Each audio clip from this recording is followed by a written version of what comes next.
So hi Dorothy, welcome back. I'm Thank glad that you. you were able to come in today. Thank you. I'm really happy to be here again. I know that at our last session that we actually talked about some complex issues for you. And I'm really happy to see that you are determined to really work on your health and your overall well-being, and that demonstrates that from you being here today. hmm Yeah, I was really hesitant to get help, but now that we've done this a few times, I feel a lot better about it. I'm really happy to hear that, you're feeling a little bit better, you're feeling a little bit more comfortable. Does that sounds right? Yeah, it does sound right. Yes. So let's start off today maybe just by recapping our last session. Can you tell me what it is that you remember, what you recall from our last session, kind of as highlights? Um,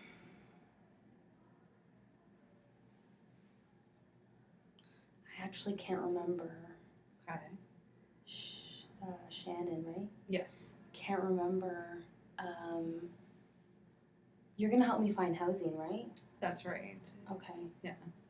So is that something that you have a hard time kind of remembering? So we met last Tuesday at 1:30, and so absolutely a week has passed. And I know personally sometimes I go out from my kitchen and go into my living room and I forget what I was going in there for. So I mean that definitely happens. But do you find that kind of your memory gets in the way sometimes?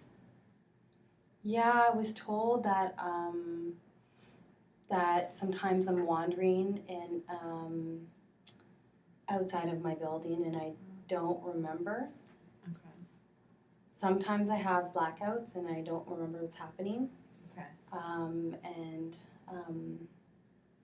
I really struggle remembering things. That sounds really scary.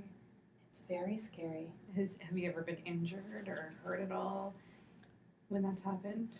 I remember one time waking up um, in my apartment, but I don't remember how I got there. But I was on my couch and I know that something happened, but I can't quite remember what. But it was a feeling that I had that something happened. So you really just sensed that. Yeah.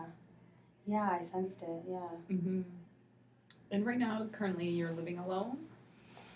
Yes. My children, they left Ontario when they were young because they got jobs. And after losing my husband, Gunther, a year ago, I think it was a year ago.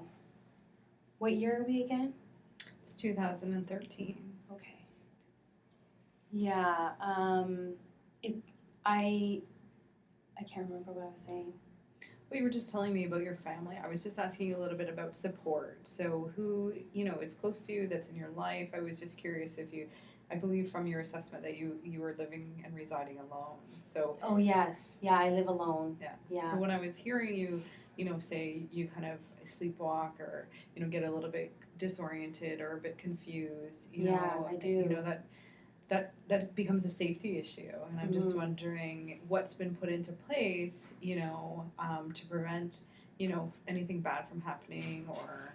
Well, my landlord tells me that he's going to call the police. Okay. Yeah. Can he call the police on me? For what specific? Like, can you give me an example? I don't remember why. He says he's concerned about me. Okay. Because I wander. So again, that's something that he feels that he may need to do because he is concerned for your safety. And I think that work it goes into is that I know we're looking for some housing, and that's part of the reason why you've come here and to meet with me is so that I can hopefully help and facilitate some referrals. So it's just a matter of gathering a little bit more information, and it's helpful to kind of figure out what's kind of facility it is that you may be geared towards. Whether it is something, it sounds like maybe something that's supervised. We're looking at long-term housing, and that you don't have a lot of social support. So that kind of makes you more of a priority, and the fact that you're getting confused and disoriented, and I'm sure that can be really quite frustrating when you're not remembering how you got to places or what's really happened. So really I'm just trying to figure out and prioritize where you are, and what it is that your needs are so that we really can work together to fill out some of those applications. Oh, I went to the doctors. Okay. And I met with him Mm-hmm. after I did blood tests. So Okay. I went the day after our appointment. I just remembered. Oh, great. And I was called back 3 days later. Okay. And I used the services we mentioned Mm-hmm. before to get to my appointment. Okay. And my doctor told me that I have diabetes. Wow. Yeah. How did that feel hearing that? It was really scary. Okay.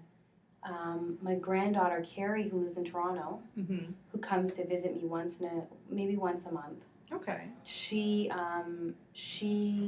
is in medicine, and she told me that diabetes is very dangerous. Okay. So I'm very scared. And it is really important to get a lot of information because there's different types of diabetes. What we can do today is place a call to the diabetic clinic to be able to get you an appointment. Because I really do think it's important that you're really educated on what to eat, what not to eat, how to monitor it, how not to monitor it, and that there is some follow-up support. I'm on medication too. Okay, so they actually did start you on some medication. 3 times a day. Okay. That's great, and obviously that shows that your diabetes, your blood sugar levels are really out of whack. The fact that you're medicated, that many times a day. What I'm hoping maybe we could do is even just get you to sign a consent form so that I can speak to your family doctor. But I also really want to commend you on getting yourself to the doctor. And then, so you had said that you put some of the supports into place that we discussed the last time. So the caravan, so I was placing that call because we had filled out an application, the caravan, so that you can get, transportation and to get to your appointment. So I'm really, really happy to hear that you're accessing and utilizing the community resources that we have to be able to get you to and from your appointments because they're really important. Your health and your well-being is really important. Well, you wrote them down for me. Okay, so you found that helpful. Well, I'm really glad that I will continue to do that. So I'm really happy to hear that that was something that was helpful and worked well for you. And we can absolutely keep doing that. And I've got a piece of paper here, so we'll kind of jot down maybe at the end of today's meeting what it is that we talked about, just some highlights, and then also what it is maybe that some to-dos. Okay. Okay. So we're gonna write everything down? We're gonna write it down at the end, or if anything kind of comes throughout that's important, absolutely, I'll jot this down. Now, where did you keep that? To remember to get to your doctor's appointment and to remember how to use the caravan. Like, where did you find that was helpful? I left it in my purse, and when the day we spoke, I was trying to get a piece of paper to write something down. Okay. When I grabbed my purse, I remembered. Oh, okay. And then I wrote down, and I called the doctor. Good for you. I called the doctor and the caravan. Oh, great. And I arranged it that minute. Good. So you saw it in your purse. It was a reminder because it had been written down. Now, kind of moving forward, do you think that there could be another place maybe in your apartment that might be really good that you would see it, because what happened if you didn't go in your purse for several days?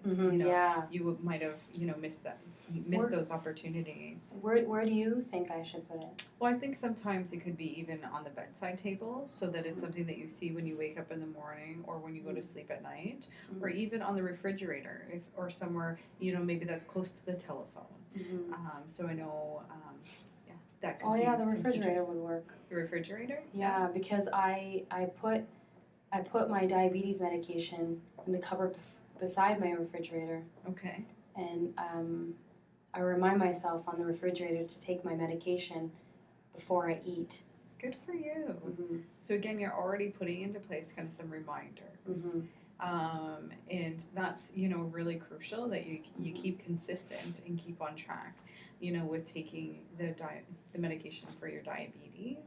And so it's great to hear that you've got some reminders on the fridge that you can kind of take a look at and you can say, you know what, yes, now it's my time. Because 3 times a day, from not taking that medication to having to take it 3 times a day, it can be difficult to get into that habit, that pattern, that trend. It's very difficult. Yes. But I think I missed some already. You did, yeah. Maybe. And I think, again, we're going to place a call actually right now to the diabetic clinic just to get you an appointment so that we can really ensure that that's really being followed up and monitored and really being so that you know, like, what happens if you miss a dose, you know, what could potentially happen to you, you know, because I think that's really important. So what I'm going to get you to do is we're going to sign a consent. This is just for me to communicate with your family doctor. So we're going to actually put an end date on it for 3 months from now. And then I'm just going to put today's date and your family doctor's name so I can fill in the information. So really, if you're okay with me talking to your doctor just to find out about your new medications, how frequently, any other health issues or concerns, that would be really helpful. Or I'd be even happy to attend an appointment with your doctor as well, if that's something that you would go with me? I would absolutely do that. Will you drive me? I can drive you, yes. Okay. Yes.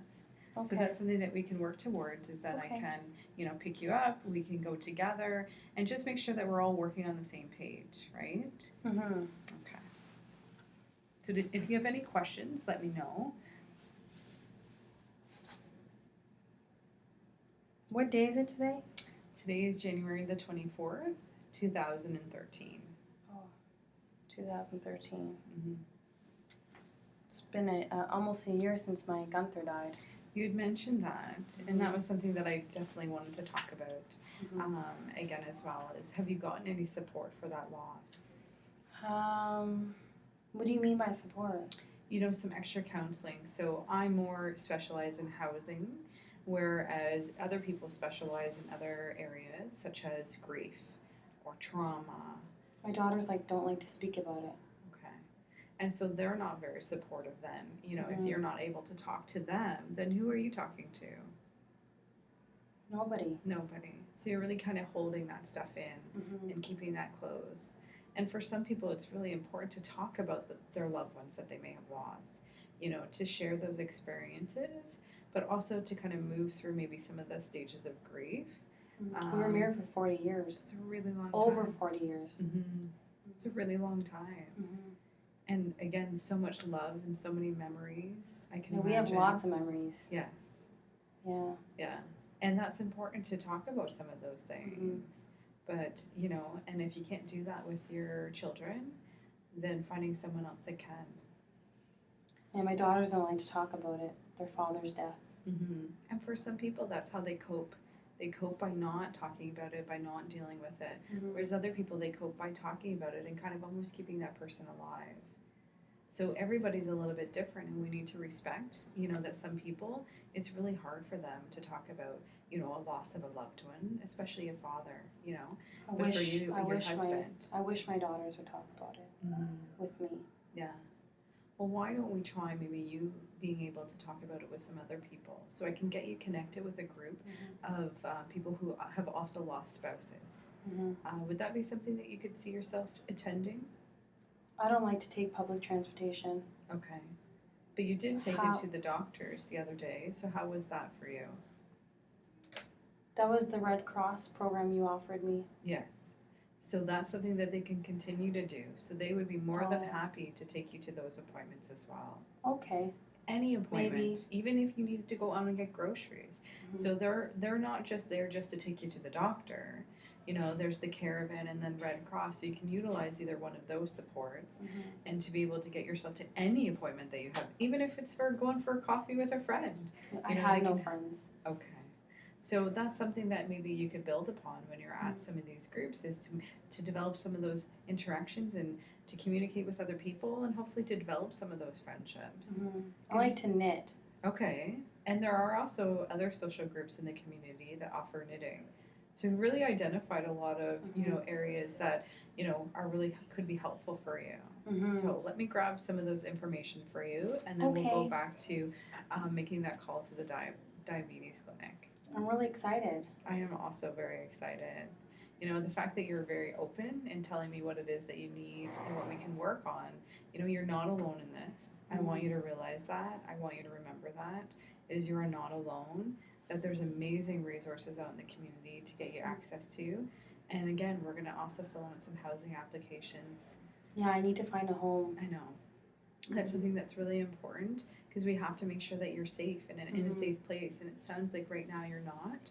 Yeah. You know, is it possible maybe for you to go spend some time with your daughter in Toronto? No, she's very busy. She's really. But even if she is busy, what impact would that be if you went to go stay with her? Well, my daughter's not in Toronto. Okay. My daughter is in Nova Scotia. Okay. I thought you had mentioned Carrie. Well, Carrie's my granddaughter. Oh, your granddaughter. I'm sorry, my apologies. That's okay. Maybe I said my daughter. Okay. So Carrie's your granddaughter, and she's the one that lives closer, the closest to you. Okay. Yeah. My daughters, they Mhm. live in Nova Scotia. Okay. So they're very far. It is. Yes. Yes. So something more local would be very good. Carrie's studying medicine. Okay, that's Yeah. great. She talks to me about my diabetes now. That's wonderful. Yeah. And that's another thing is we're gonna place a call to the diabetic clinic. Okay. I'm gonna get you some information on the grief groups and Okay. also on a knitting program out in the community. Oh, I like to knit. Yes, you had mentioned Okay. that, so that would be great. Okay. All right, so here's the phone, Okay. and then I'm just gonna dial the number here, if that's okay. Mhm. And would you like to speak with them, or would you prefer? No, me I just don't to- want to talk to Okay. them. All right. Hi, I have Dorothy here in my office, and we were hoping to book an appointment to follow up with her diabetes. She's just recently been diagnosed. I'm unsure at the moment whether it's type 1 diabetes or type 2, but it would be really helpful to be able to set up an appointment. Okay. Would Wednesday at 1:30 work for you? I think so. Okay. So Wednesday. And what's your office location?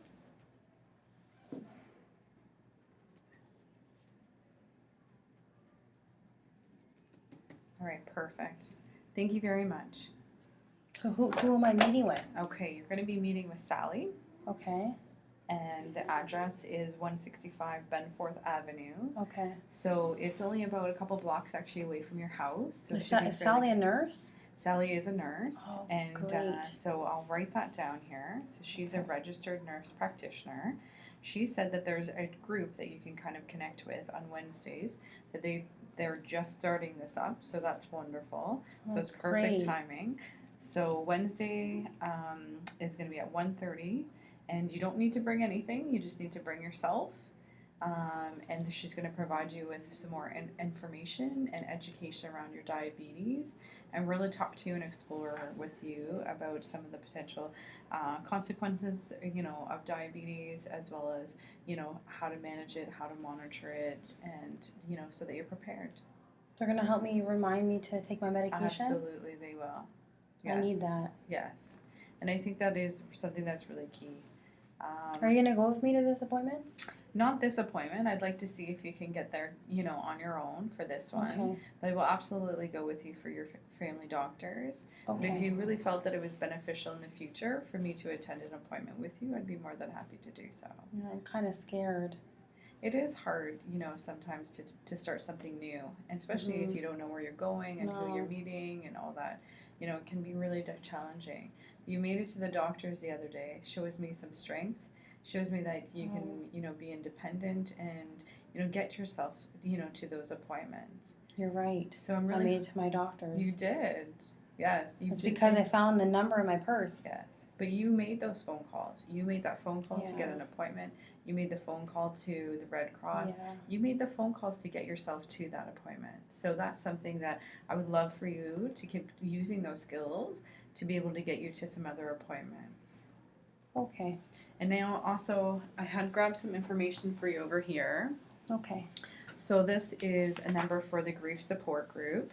And they have, again, some drop-in groups every week on Thursday afternoons. Or you can call and book for a one-on-one appointment. Mm-hmm. So do you think that would be beneficial to make a call now? Or is that something that maybe we want to take a look at in the future? I'm feeling like I have too much right now. Okay. I think we're good. So I'm going to write down that we have this appointment. I'm going to also just write down the grief support numbers for you. Am I going to see you again? Yes, you are. Okay. We're going to schedule something very soon so that we can get together. and we can continue working together more towards on your housing application. Okay. Does that sound good? That sounds perfect. And then also here's the information on the knitting group.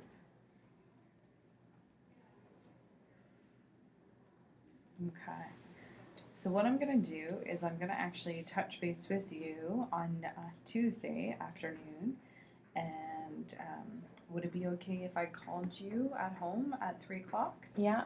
Okay. Yeah, So 3 o'clock's when my favorite show comes on. Okay. So do you want maybe to move it till 2? I think I can record it. Okay. My granddaughter Carrie showed me I can pause the TV. Oh, that's fabulous. Do you have pause on your TV? I do as well. It's amazing technology. It is. It's wonderful when you can tape something and watch it later. Yeah. That's fabulous. Just press pause. Yes.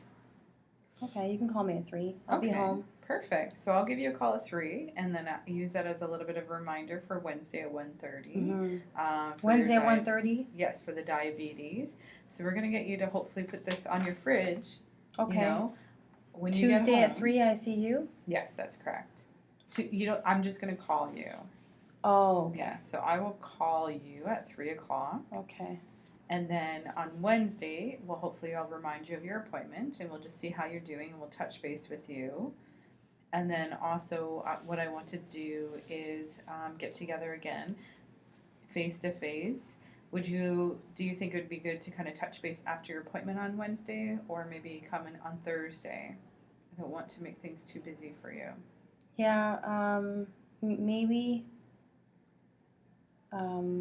Thursday. Okay. Thursday, is there a time that works well for you? Morning's best. Okay, the morning is best. All right. So how about Thursday at 10 a.m.? Okay. Okay. So you're going to come back into the office Thursday at 10 So these a.m. are all my appointments. You got it. Can you write beside this one that I'm seeing you? Okay. I'll draw an arrow here. Oh, perfect. Okay. So Thursday at 10 a.m. we're going to see each other, and then we'll work specifically more on the housing applications. So that we can get you. Because I'm going to be evicted. I will get the ball moving. Okay. Yes, I know that we talked about being evicted. I'm going to put some stuff into place.